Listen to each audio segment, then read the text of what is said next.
Hello et bienvenue dans la saison 3 d'Entrepreneurs Organisés. Et oui, j'ai changé le nom du podcast, il était temps pour qu'il ressemble plus finalement à son contenu. Donc je m'appelle Estelle, j'ai 44 ans, je suis blogueuse depuis près de 10 ans et en même temps formatrice indépendante.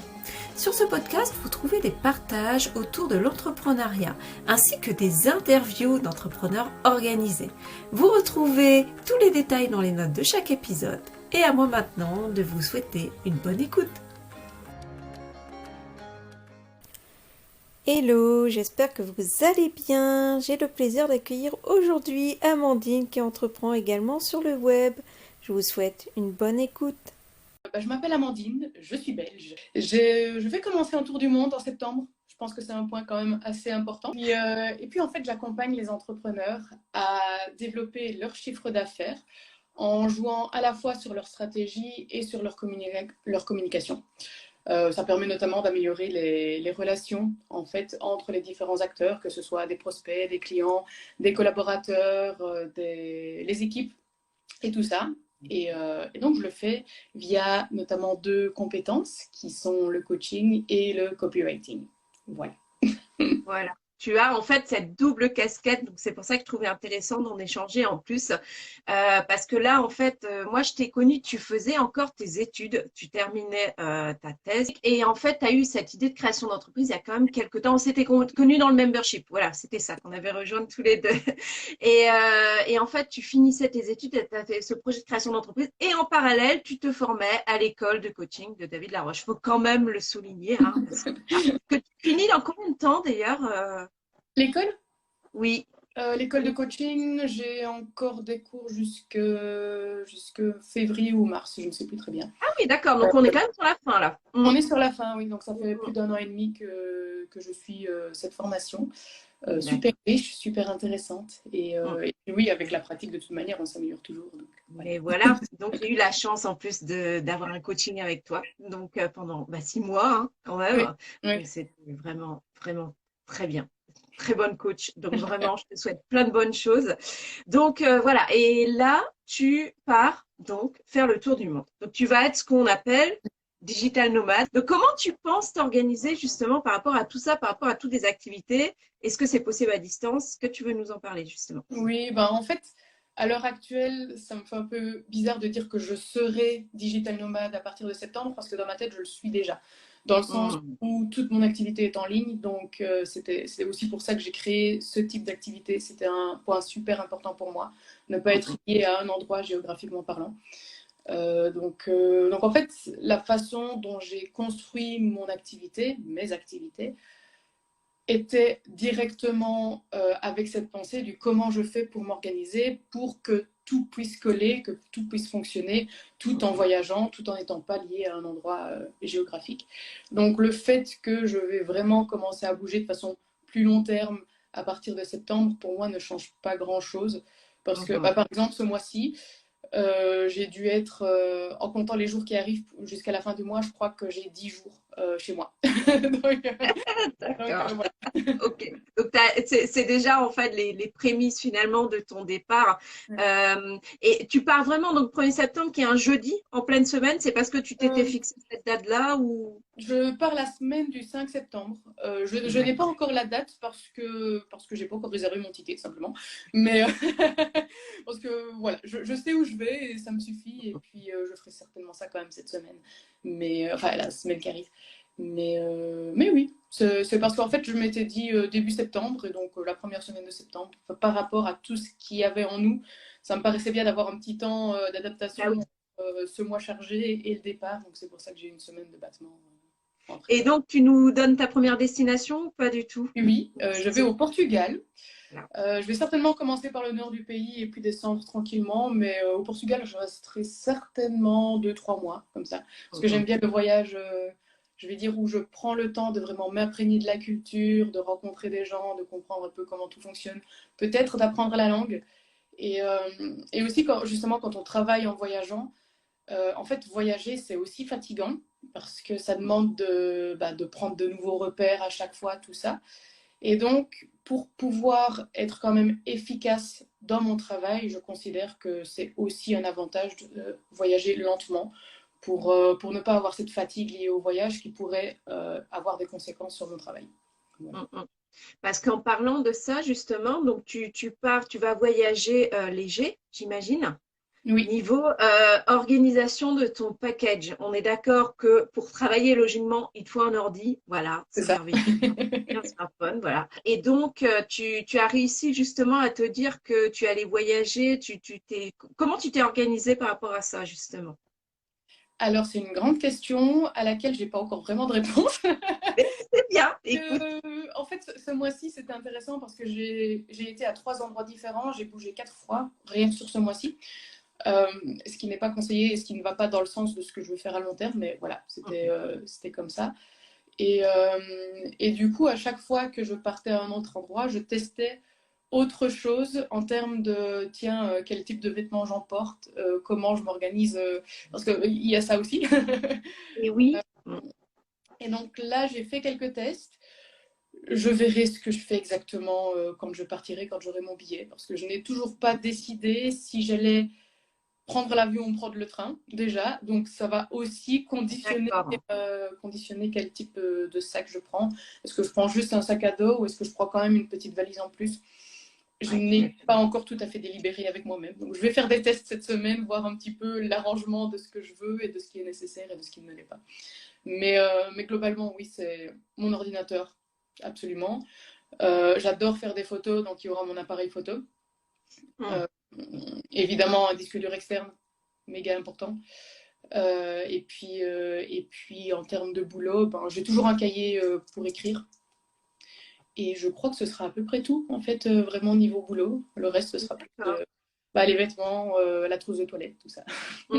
Parce qu'en fait, donc non seulement tu pars en voyage, donc déjà il y a l'organisation du voyage, hein, comme tu dis, voilà, qu'est-ce que je mets, hein, tout simplement. Voilà, tu vas dans un pays peut-être un petit peu plus chaud que la Belgique, mais d'après ce que j'ai compris, là, tu vois, j'ai eu des Portugais il y a pas très longtemps. Finalement, ils étaient presque plus chauds chez nous, donc tu vois, en fait, finalement, ça a été tellement spécial cet été.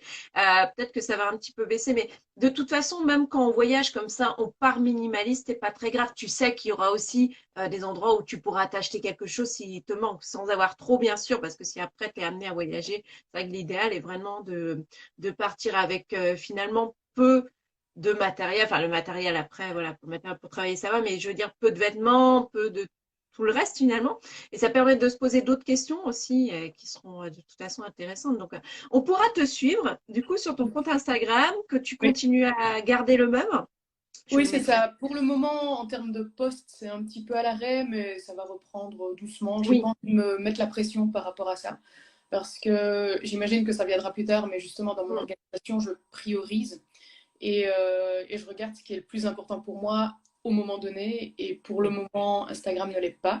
Je Mm. partage des trucs en story, notamment justement quand je voyage, parfois des trucs d'organisation, parfois bah, des événements.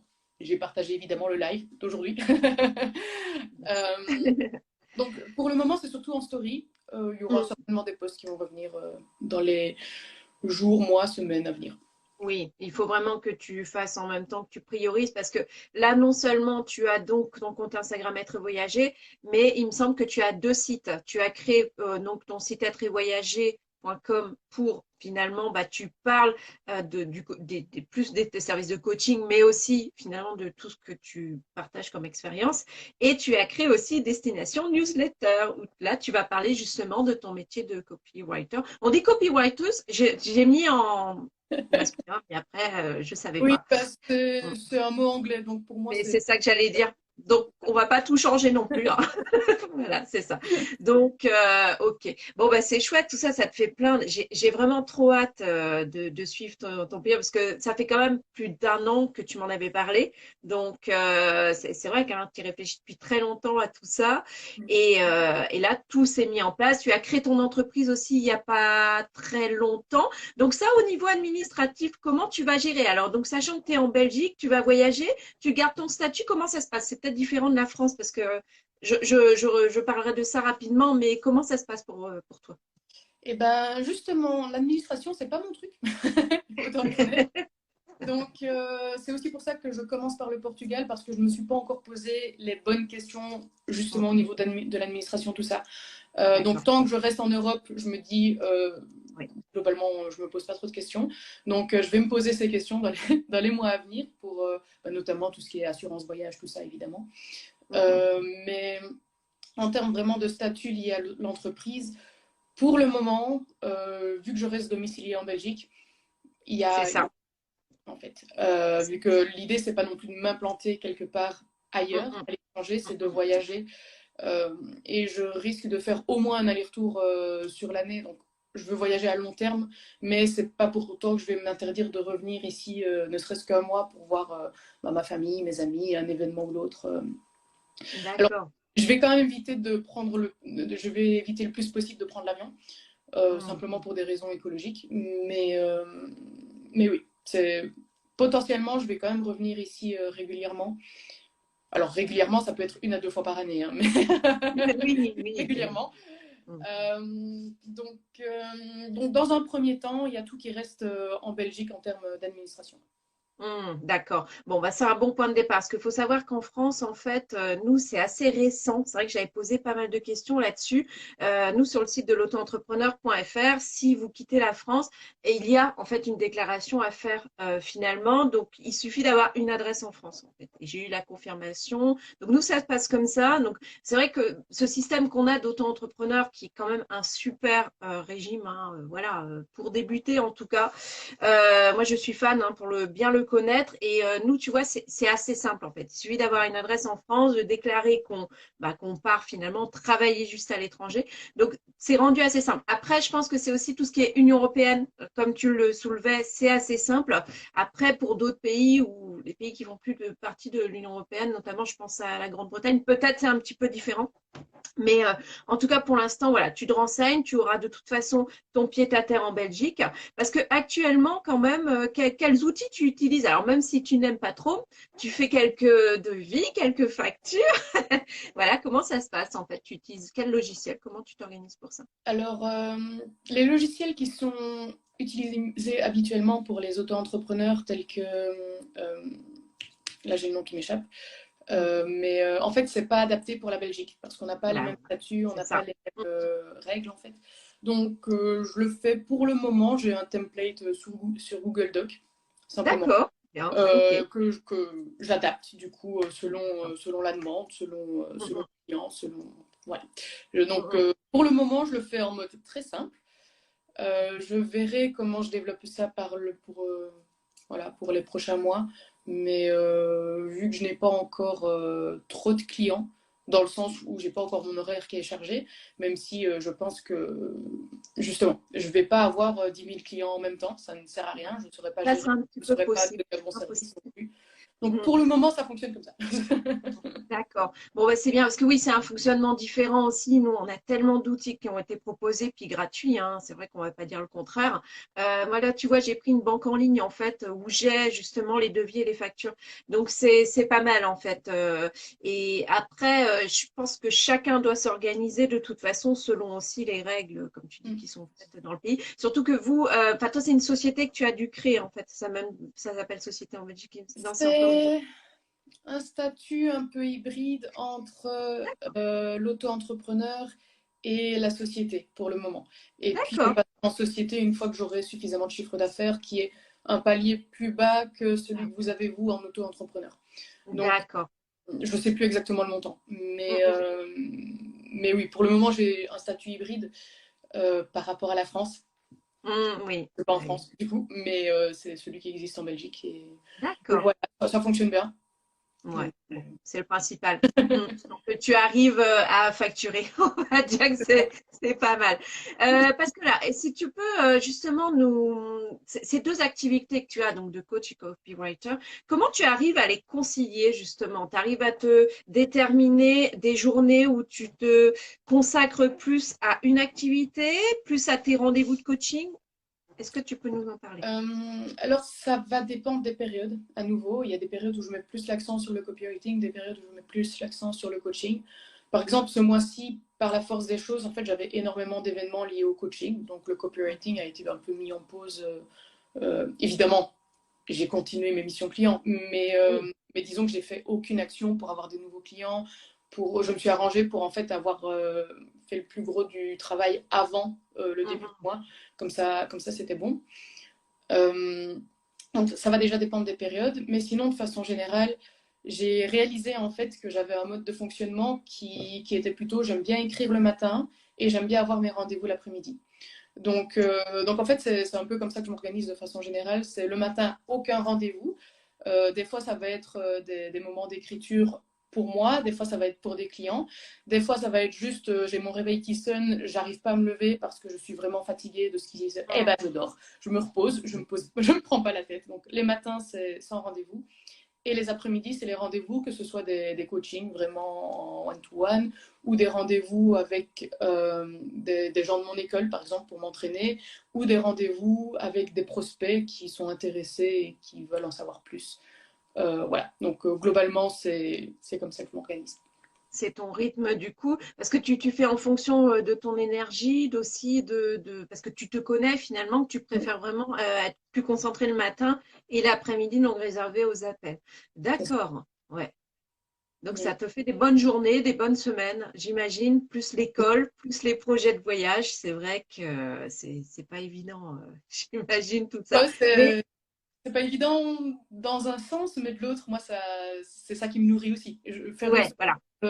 ça m'ennuie. Donc, c'est aussi pour ça que j'ai deux activités. Mm, Parce que voilà, j'ai besoin de diversité, j'ai besoin mm, de faire plusieurs choses en même temps. Et c'est pour ça aussi que j'ai développé ce type d'organisation où je me connais. Je sais mm. que les rendez-vous le matin, ça me stresse. Les rendez-vous, l'écriture l'après-midi, je m'endors. Donc voilà, c'est pour ça que je fonctionne comme ça. Du coup, bonjour Kathleen, au passage. Ok, et en fait, faut aussi rappeler que tu as une vie extra-professionnelle remplie, justement par rapport à tous les loisirs que tu as. Comment justement tu vas réussir? Donc voilà, tu es très organisée dans tes activités, mais justement, ça va pas te manquer un petit peu ces activités que tu avais entre donc le théâtre, la musique, l'écriture et plein d'autres choses, mais c'est les trois principales qui me venaient du coup en Mm. tête. Euh, alors évidemment, le théâtre, c'était aussi pour ça que j'en parle de ce tour du monde depuis un peu plus d'un an, pour bien préparer le fait que c'était ma dernière saison où j'étais présente avec ma troupe de théâtre. Et puis en fait, ce mois-ci, c'était aussi... ma troupe organise tous les 3 ans un festival de théâtre international. Ah, Et en fait, ça tombait ce mois-ci. Non, normalement, c'était l'année passée, puis Covid, tout ça, voilà. Et du coup, c'est aussi pour ça que j'ai pas été beaucoup ici ce mois-ci. Mais par rapport à ta question, oui, ça va me manquer, c'est sûr. Mais en même temps, je suis sûre que c'est pas comme si je faisais déjà tout. J'avais déjà, entre guillemets, priorisé le théâtre et le sport. C'était les deux choses que je faisais en priorité dans mes loisirs jusqu'à présent. Et là, c'est juste la porte ouverte à mettre la priorité sur d'autres choses, un autre type de sport, parce que je ne peux pas ne pas bouger. Ça fait partie de moi, comment je gère mon énergie. Et puis, comme tu dis, il y a la musique aussi que j'avais mis largement en pause ces derniers temps et que je vais pouvoir reprendre peut-être. L'écriture aussi dans le côté écriture de roman. Pas évidemment l'écriture copywriting que je fais assez régulièrement, mais l'écriture de roman, c'est vrai que ça aussi, ça en pose depuis un certain temps, donc peut-être que je vais reprendre ça. Et puis peut-être que je vais me découvrir d'autres centres d'intérêt en voyageant. Donc je ne m'inquiète pas sur le fait de ça va me manquer, ça va pas me manquer. La ouais. vie est riche et je suis sûre qu'il y a toujours moyen de trouver des choses qui nous intéressent de toute manière. Tout à fait. Et ça sera tellement, enfin, un autre mode de vie en même temps. Tu vas vivre, enfin, ton activité tout en étant dans un autre cadre finalement. Donc c'est vrai que c'est la possibilité de travailler comme ça de partout qui est vraiment intéressante. Donc ouais, Ouais. vraiment hâte de suivre tout ça. On est pas mal. Je sais pas si je t'avais dit, c'était une demi-heure maximum parce que je voulais. Notre temps est précieux, n'est-ce pas? Donc, est-ce que tu aurais un message à faire passer à celles et ceux qui hésitent en fait à créer leur activité, créer une double activité dans ton cas? Euh, un message Alors, donc une activité de façon générale, pas nécessairement dans le copywriting et le coaching, c'est ça? Oui, oui, oui. Ok. Un conseil, lancez-vous. Tant que ça reste dans la tête, tant que ça reste en projet, les pensées peuvent partir dans tous les sens et le concret, de toute manière, ne ressemblera pas à ce que vous avez imaginé. Donc le conseil, c'est juste lancez-vous, testez, plantez-vous, apprenez et recommencez. Voilà.